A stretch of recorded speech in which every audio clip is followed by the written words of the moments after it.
Medical Billers Day this year is March 28th, 2024. And you guys are getting a special treat because I'm going to drop a 4-part series on the 4 basics of medical billing. If you don't know anything about Medical Billers Day, it is usually the last Thursday of March. This year it falls on March 28th. It has a different date each year, but each year, remember, it is the last Thursday of March. So make sure you celebrate it each and every year. I'm also wearing a shirt from my shop which says, medical billing is more than submitting claims. And today's first part of the series, we're going to be talking about claim submission in medical billing. So keep watching.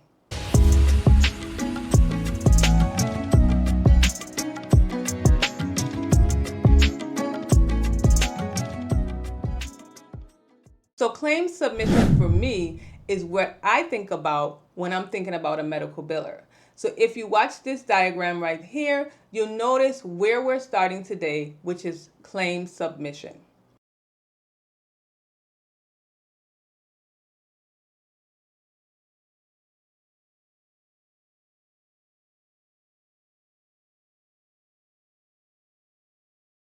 The revenue cycle diagram is one that I created myself.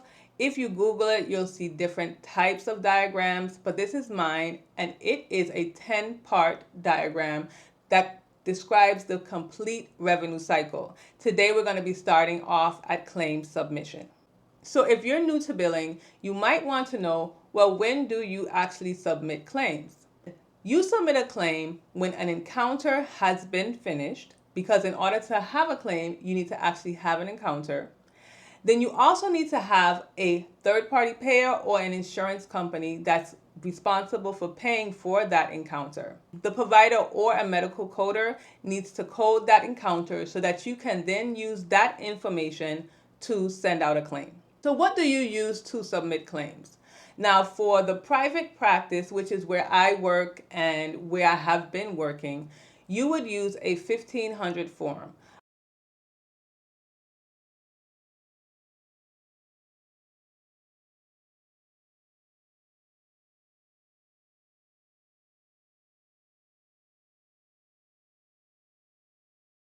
A HCFA 1500 form, we call it. We call it a CMS 1500 form. We call it just a claim form. We call it a HCFA. We call it all types of things. You will notice in medical billing, we use all types of words and abbreviations. But in private practice, you would use a HCFA 1500 form. HCFA stands for Healthcare Financing Administration, and it was created in 1977 to combine the oversight of the Medicare program, the federal portion of Medicaid program, and related quality assurance activities. There are 2 versions of the claim form. The first one was 0805, which is August of 2005, and the second one is 0212, which is February of 2012. The claim form dated February 12th is the one that we use up till today. Now, I don't know if they're going to renew it or upgrade it or update it anytime soon, but we have been using that one since that time. So if you don't know how to fill out a claim form, or you have never even seen one, you can check out this video that I did right here where it explains the different boxes of the claim form and what you would put in the boxes. It also shows you how the claim form actually looks. So who submits claim forms?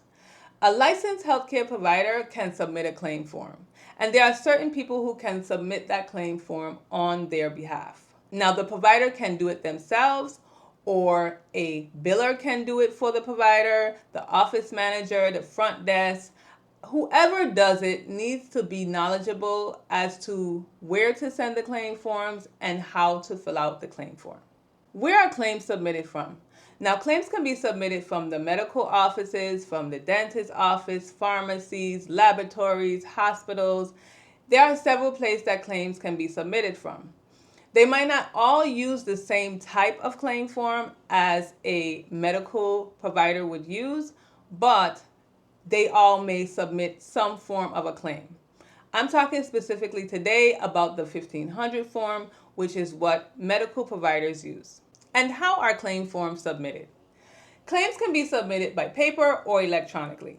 Now, back in the days, we used to use a lot of paper claims and send it out that way. But nowadays, we are more electronic, so we do it that way. There are still times when we need to send out claims by paper, but they are a lot less. So you can send out a paper claim by mail, by fax, by email. And then when it comes to electronic claims, you're most likely either sending it by the clearinghouse or through the payers portal.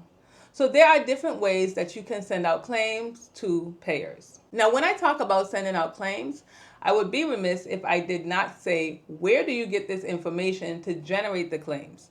The claims just don't come pre-filled out without having the information put in some form or fashion. So mainly, the information is put in at the front desk. This is where you would get the demographics, the insurance information from the front desk. Then there's the portion of the provider who would put in the diagnosis, the CPT codes, what was actually done.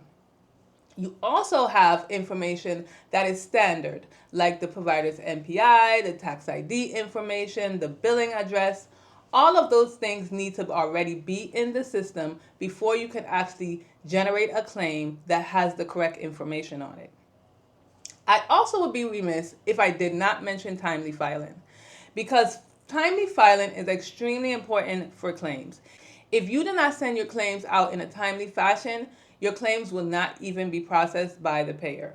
So you want to make sure that you know the timely filings of each payer so that you can make sure that the claims are at least received, reviewed, and processed by each payer. I also wanted to mention a little bit about software. Now, there is no way for me to tell you about how you need to enter in information in the software that you use. There are thousands of different softwares out there. So I can't tell you what your process should be in entering in that information. I have used several different softwares, Medisoft, LightTech, Open Practice. I've used a lot of different softwares, and each one of them has a specific way or how they would say that you need to put in your claim information onto the claim. So just remember that you need to know the basis of what the claim form looks like, what boxes should be filled out. But when it comes to entering in that information into each software, you're going to have to be trained by the software company to learn how to use that software and where you need to put that information. I always say that medical billing is more than submitting claims. So make sure you check out this second part of our 4-part series, because we're going to go into payment posting and insurance processing. I'll see you in the next video.